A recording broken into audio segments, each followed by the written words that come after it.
Por último, nós temos o nosso objeto do tipo index. Né? Os índices são um diferencial para a estrutura do Pandas. Né? A gente faz muito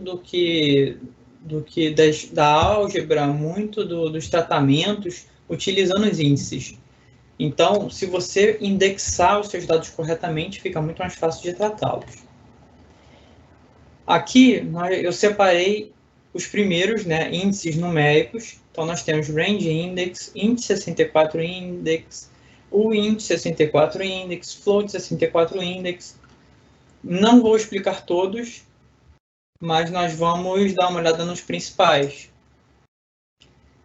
Então, quando você gera uma série ou um data frame e não passa o índice, ele automaticamente cria um range index para os seus dados. Aqui eu estou passando, né, uma lista com 100 elementos, ordem crescente de 0 a 99, e eu estou perguntando qual é o índice que ele está usando. Então, ele está me respondendo range index com início em 0 e a parada em 100 com o step de 1.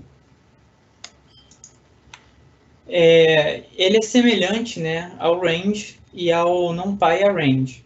São aqueles métodos que nós já conhecemos. Então, vamos criar aqui um range index com início em 1 e a parada em 10 com step de 2. Então, ele vai criar essa caixa preta, né? Agora, nós vamos abrir essa caixa preta. Eu vou copiar esse mesmo código aqui e eu vou iterar dentro dele, gerando uma lista, só para mostrar os elementos dessa lista. Então, tem aqui, ó, 1, 3, 5, 7 e 9. Tá iterando aqui dentro, ele tem essa cara.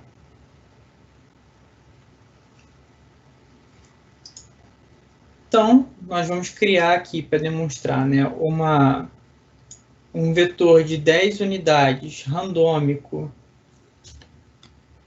com índice range index, vai ser de 1 a 20, pulando de 2 em 2, e o nome dessa série vai ser range index. Então, nós temos aqui, ó, 1, 3, 5, 7 e em diante, né, pulando de 2 em 2. Range index é o nome, e aqui estão os valores, os números randômicos entre 0 e 1. Distribuição uniforme. Existe o índice categórico.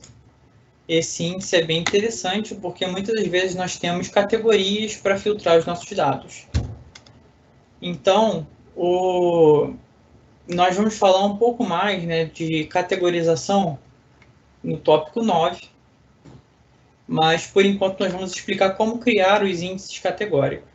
Então, o que eu vou começar a fazer? Eu estou criando um categorical index, uma lista dessa string. Então, o que ele está fazendo? Ele está pegando o meu índice categórico. Esses primeiros termos aqui são exatamente a lista dessa string. E ele está pegando dentre esses termos quais são aqueles que são únicos, né? Então, A, B, C e D. O resto é tudo repetição.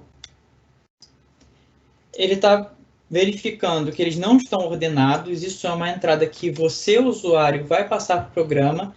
Se você quer dizer para ele que esses índices, que essas categorias estão ordenadas, você vai dizer ordered igual a true. E o dtype é a categoria, né? A categoria desse índice.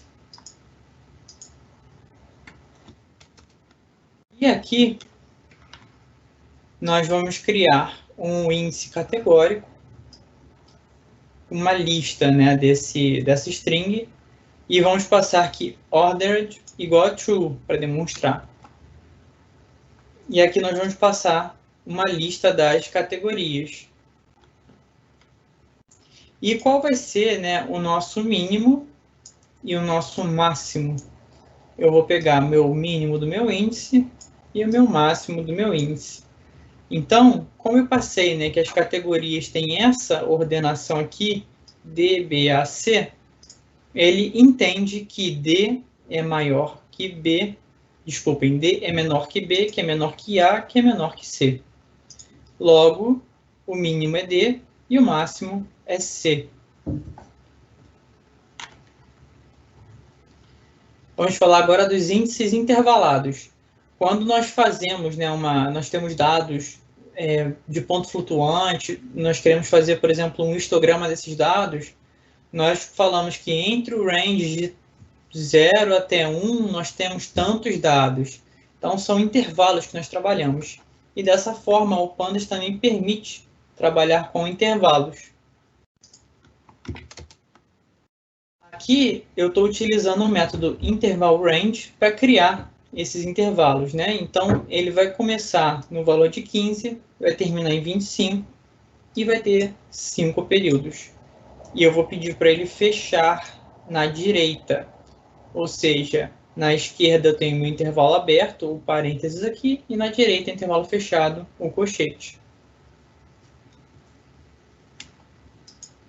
Agora eu vou criar, né, um data frame, como se fosse uma contagem de dados mesmo, onde eu vou passar para eles uma lista de 5 elementos e meu índice já criado.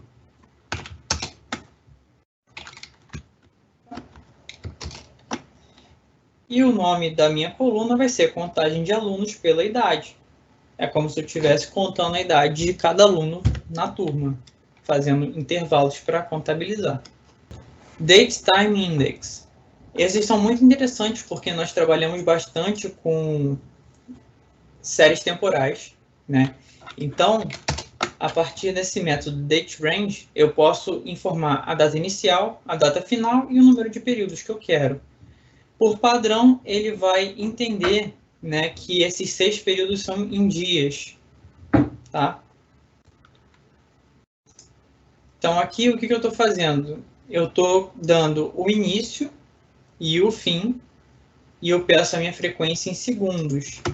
Então, ele vai criar um range de datas com esses intervalos, mas agora ele vai pegar de segundo a segundo. Então, se vocês olharem aqui, né, eu peguei 1 hora do dia, logo tem 3.600 pontos. Então, vamos ao exercício 4. Nesse exercício, você deve criar um DateTime Index com o nome da variável date1 underline exercício 4. Ele deve começar em 1/1 de 2021, com uma frequência de amostragem de 1 hora e 10 períodos. Dica: utilize o método DateRange que nós acabamos de ver. Crie um data frame, o nome da variável df1 exercício 4, o índice dele vai ser date exercício 4, e os valores e nomes das colunas são idênticos ao df1 exercício 3 do exercício 3. Pausem o vídeo e tentem fazer esse exercício.